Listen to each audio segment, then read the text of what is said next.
Hey guys, what's going on? It's the Double Chen Show. It's Mike. What's up? It's Dan. So I have to admit that we do cover a lot of the negative aspect of China. For example, the Chinese tourists who act badly. The bad behaviors that you see. Yep, that's right. Which a lot of people cover. And, you know, we just want to be fair when something comes up. We want to talk about it. That's right. But obviously, not everyone in China is like that. And there are a lot of good, kind-hearted people in China. And we've been, over the last couple of years, collecting stories about those situations. Right. And they're really heartwarming situations because usually you kind of see the compassionate side of people. And also, I think Chinese people, they show a lot of devotion. Yeah. You know, not just to parents, but to kind of like their friends and also their loved ones as well. You know where that comes from? I'm guessing that comes from traditional Chinese culture. That's right. The next story we're talking about takes a lot of its concept from the Romance of the Three Kingdoms. Because Romance of the Three Kingdoms, the core concept is the word "yi," which is how would you say it? I've heard it as righteousness, but it's more than that. Yeah, it's honor as well. It's all. It encompasses all these things, like well, obviously like respect. But honor, responsibility to your fellow human being. Exactly. And yi is more towards fellow people, not relatives. Yi is more like towards your friends. Right. So this next story we're talking about, this is really, really heartwarming because there's two young men. They go to school together. One of them is 18-year-old Xie Xu, and then his classmate is 19-year-old Zhang Shi. Right. And Zhang has a muscular dystrophy. Yeah. Basically, like your muscles ache. I mean, we don't know the details, but basically, it's hard for you to even walk, do any everyday activities. So what does the younger Xie do? He carries his friend, basically like for 3 years. He carries him to school, home, between his classes. Like, look at these photos. Like, these are really pretty amazing photos. And it's not like you said, I think the key thing here is 3 years. 3 years. So it's not just like, hey, let me help you out today on a Tuesday. Like if you needed help, I might carry you once. But if Mike was like, yo, can you do it again? I might do it again. Well, first of all, you can't carry me. Oh man. Oh man. You know what I would do? What? I wouldn't carry you. You know, in America, they have these like kids' wagons. You know, put me in a wagon, like Charlie Brown. The small kids' wagon. You're gonna treat me like a pumpkin. Yeah, there's actually a photo of him carrying him up the stairs. Right, so that's crazy. 3 years. That is dedication. That's crazy. And not only does he carry him back and forth from class, he helps him do his laundry. Gets his food. I mean, that's crazy. And at the same time, they both maintain they're the two top students. In their schools. I felt bad for both of them. Yeah. Where is it right? Like they had all this textbooks. Like it looked like a mountain. That's right. We used to carry. I remember distinctly. I had 32 textbooks. That's insane. 32. But they look like they have more. Like it's in front of them. It's literally a mountain. It's a mountain. That's a little tear jerky for me because that's some dedication. I'm just saying.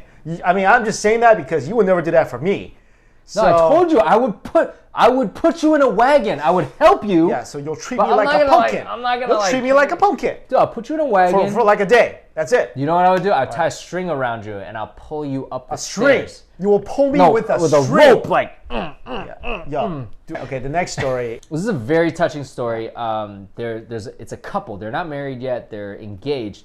And basically, the younger girl, Donghui, right? She's 22, and she has a fiance. He's older. He's like 26 or something. He's a firefighter. Firefighter. Basically, before they got married, she got diagnosed with this like really horrible cancer, which is called like giant bone cancer. It's really bad. Yeah, I don't know what it does. So basically, she's diagnosed with this terminal cancer, and they're slated to be married. So what he does for her birthday is basically they take their wedding photos. So my understanding is it's really sweet. Like look at the photos. She obviously the last one really gets me because crying. She's like, but they even said it hurts for her to even make an expression. So you could tell she's really happy, joyful because like let's say she does pass and they're never married. You know they at least have this memory. So that was really nice because in a society where I think in today's China you hear all about divorces and cheating. You're talking about men openly having mistresses openly, and the woman's like, yeah, whatever. He's got 3 or 5. To see something like that, that's really good. Right. So. And the next one really broke me up because I have this thing with obviously mom because you know I'm very I'm not close with my mother in a typical sense, in a Western sense. Like we don't hug, we don't say I love you to each other. But obviously, I have a super soft spot for my mom. Okay. Yep. So this story is about a man who. His mom. His name is Lu Xian's Hai. Yeah. And his mom is 84 years old. Right. And she used to get lost a lot. Because she has Alzheimer's. Right. Right. For him to feel secure when he's at work, he takes her to work on his little motorcycle. Right. Every single day. Can I just say, he's got a pretty sick motorcycle right there. That's pretty cool. It's a pretty nice motorcycle. Well, I mean, that's pretty cool. Aside from the sweet motorcycle. Yeah. I mean, he takes his mother to work every single day, so that she doesn't get lost, and he's able to like make sure she's okay. Right, and then he said, "I was an apple in my mom's eye, and now she's my apple." It's really sweet. I mean, like you're saying, you still have a soft spot, even though it's because it's a result of your upbringing. Like you guys don't really, it's show not it. like I don't love her. I do, but I just can't say it. You can't say it. You cringe if she tries to say it. Yeah. I mean, you cringe when she sends you a text that's kind of like sappy, and you're just like, dude. But I care about her because of course, obviously she's getting up in age. Exactly. And he, he's saying that he can't really calm his heart when he's at work and doesn't see her. So he needs to have her with him. Yeah. So he feels okay. That's a really sweet story. And she looks really happy. She's like, hey, my son. I mean, my mom's probably older than your mom. We have a pretty good relationship, so I feel exactly. Sometimes you gotta go do something for your mom. So it's nice. I like that. So the next one is also really sweet. This kind of reminds me of that movie, 50 First Dates. So basically, this story, there's a soldier and his fiance suffered a brain injury that left her unable to recognize him. Right. Basically, days before their wedding. Right. Not only that, but okay. So what happened was, both of them were hit by a farm vehicle that went out of control. He was fine. Yeah. But she, like you said, not only lost all her memory, but all her motor skills. Yeah. So he actually, not only did he stay with her, but it took him 5 years to get to the point where he basically nursed her back. Like he taught her how to eat. Well, not teach, but like he showed her again. Eat. Walk. I mean, basically talk. Right. Basically talk. So what I really like about this is it's very sweet and also very adorable because they have their kind of like secret language, because like I guess now she still has trouble speaking, but at least she can kind of communicate via sound. So he said if she says 3 times, that's I miss you. That's awesome. What I really appreciate about stories like that is I feel like people nowadays, their promise means squat. It means nothing. It's just like, seriously, it means squat. In marriage vows, it's one of the most sacred things ever. Absolutely. What's the divorce rate? Like 50%? Oh, yeah. So, and you got sites like Ashley Madison that encourages people to cheat. Like, so you got all this stuff going on. Yeah. And then there are people who are like, okay, you know what? I said for better, for worse. Right. That's what it is. That's what it is. I mean, you're talking about in sickness and in health. Right. I mean, these are like... people say that, but then rarely do people actually get into situations where that's actually the case. Right. I mean, people nowadays would be like, oh, you got laid off? Right. I'm leaving. Right. The next story got me again. This one... Did it get you? This one didn't get you? I thought this was funny. How is this funny? Okay, I'll tell you. But I mean, it's not like I'm making fun of them. You think this is funny? No. Tell them why you think this is funny. It's not funny. It's entertaining to me. It's not entertaining. Okay. Are you a robot? Are you a robot? No, let me explain. Explain, please. It wasn't like I laughed out loud. Tell them what the story is. Okay, the story is there's an elderly gentleman. He's from Shandong, and he basically lost his wife. His wife went missing. And for 2 months, basically, he packed all his belongings into a rickshaw, and he literally just like wanders the streets looking for her. Yeah. And then since then, he's had people basically help him with the basic necessities. Yeah. He actually found 2 stray dogs to help him, which is really cute, I thought. Yeah. So how is this funny? I guess you know what it is. It's funny. Not funny. It's not funny. It's not funny at all. Yeah. It was just part kind of this like is entertaining. You know what? It was like from the photos, because I just imagine like this guy's. All I see is a guy. He's obviously he's older, right? Right. I didn't say like how old he is exactly. At least in our report that we have in front of us. He's obviously older. Right. This woman's probably been with him for at least what? He looks like he's in his 60s or 70s. Right. The woman's probably been with him for over 30 years. It's the love of his life. Otherwise, why is he doing this? Okay? Right. She goes missing because she has mental illness. Right. He literally packs up everything he owns in a rickshaw. Yeah. It's not like he's got a horse-drawn carriage. It's not like he's got a motorbike. This guy is literally walking like all his belongings across like the country, right, looking for his wife. Yeah. How's that funny for you?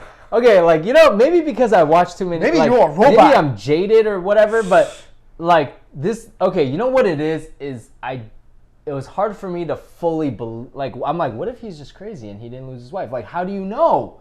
Do you know what I mean? What if he's also he got crazy? her ID? He's like, where's my wife? But you know what I'm saying? Like, the other stories are much more like, I felt it more.